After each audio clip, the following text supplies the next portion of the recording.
तो आइए मित्रों, आज हम बात करते हैं नाटी के बारे में। नाटी, जैसा हम सब जानते हैं, हिमाचल एवं उत्तराखंड पहाड़ी जो राज्य हैं भारत के, उनका लोक नृत्य है। और ये केवल एक नृत्य नहीं है, ये हमारी एक पहचान है। तो देखिए, जो नृत्य कला है ये हमेशा से ही जो मानवीय अभिव्यक्ति हैं उनका प्रदर्शन करने का एक माध्यम रहा है। इसका नृत्य कला का आरंभ जैसे मानव के साथ ही हुआ है। देखिए, जब एक छोटा बच्चा होता है तो वो भी अपने हाथ पैर मार कर ही अपने भावों की अभिव्यक्ति करता है, और वही धीरे धीरे उसके जैसे हाथ पैर चलते हैं वहीं से ही नृत्य का भी आरंभ हुआ है। यदि आप कोई भी पौराणिक पुस्तकें, साहित्य या जो प्रतिमाएं देखें तो हमारे देवी देवताओं को भी नृत्य करते हुए ही दर्शाया गया है। तो इस प्रकार कहा जा सकता है कि जो नृत्य कला है वो हमारी संस्कृति का हमेशा एक अभिन्न अंग रही है। जो हमारे धर्म है, हमारी संस्कृति है, वो हमेशा नृत्य कला से जुड़े रहे हैं। जैसे दिखाते थे, स्वर्ग में भगवान इंद्र भी नर्तक थे और वहाँ पर जो अप्सराएं होती थी वो भी नृत्य ही करा करती थी। उसी प्रकार जैसे दूसरा एक उदाहरण है विश्वामित्र और मेनका का, तो उसमें भी यही दिखाया गया है कि मेनका ने अपनी नृत्य कला से ही जो एक पत्थर के समान कठोर एवं दृढ़ प्रतिज्ञ विश्वामित्र थे, उनको भी मोम की तरह पिघला दिया था। शिव भगवान का तांडव हम सब जानते हैं, इसीलिए उनको नटराज भी कहते हैं। और जो भगवान कृष्ण हैं उनको भी नटवर लाल कहा जाता है उनके नृत्य कला की वजह से।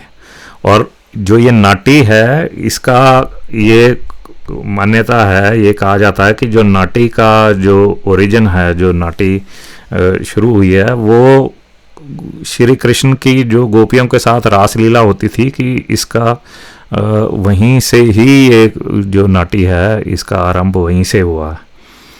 फिर धीरे धीरे ये हमारे जो पहाड़ी क्षेत्र थे उनमें काफ़ी प्रचलित होती रही।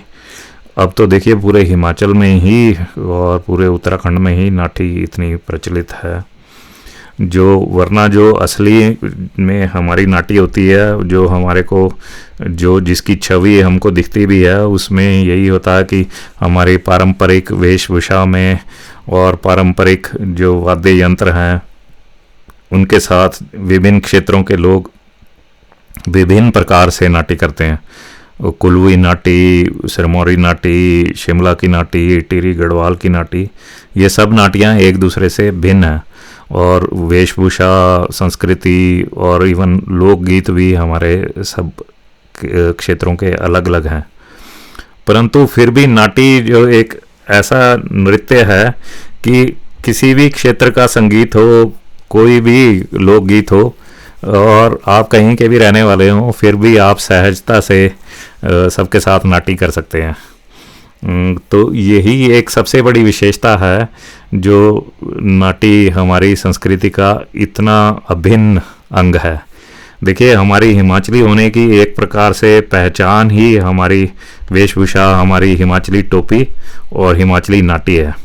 हिमाचल का जब भी कहीं पर किसी भी उपलक्ष्य में, कहीं पर भी, किसी भी संदर्भ में जब हिमाचल की बात होती है तो हमारे पहाड़, नदियाँ, हमारे खेत खलियान और साथ में नाटी करते हुए जो हमारे नर्तक हैं पारंपरिक वेशभूषा में, वही दिखाई देते हैं। तो अब ये हम पर निर्भर करता है कि हम अपनी इस संस्कृति, इस सांस्कृतिक धरोहर को कितना बचा कर रखते हैं और कितना इसको अपनी आगे वाली पीढ़ियों के लिए सौंप कर जाते हैं। ये खेद की बात है कि आजकल अब डीजे का प्रचलन बहुत हो गया है ब्याह शादियों में, मेलों में और जलसों में, परंतु फिर भी नाटी की जो विशेषता है वो अभी भी वैसी की वैसी ही कायम है। देखिए, ये जो वीडियो है ये हमारे जब अभी हम कूपर टॉप गए थे गिरी गंगा से ऊपर, तो वो वहाँ की है। जब मंदिर जाने के उपरांत खाना खाकर हम सब लोग इस प्रकार नाटी का आनंद ले रहे हैं। तो आप भी कीजिए जब भी अवसर मिले। हमारी नाटी ही हमारी पहचान है।